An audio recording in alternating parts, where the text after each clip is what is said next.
This is Easy Target coming back at you with another BMX bike video. This is me going to be doing the 180s once again, my progression of the 180s.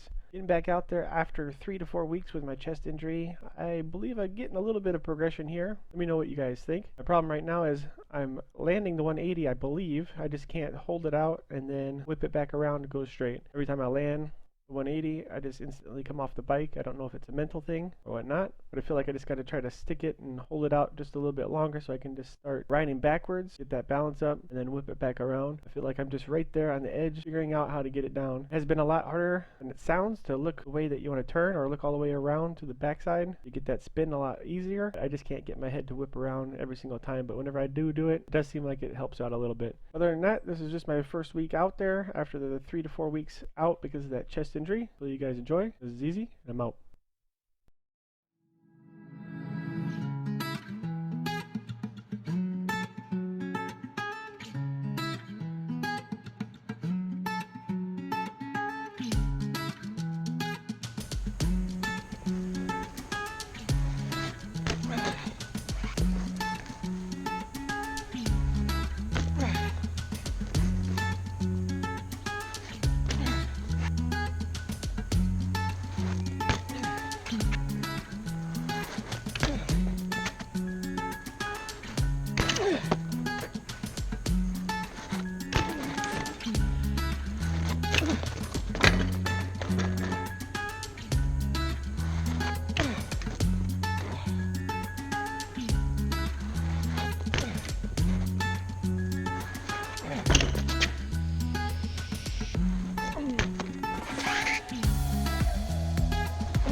Oh!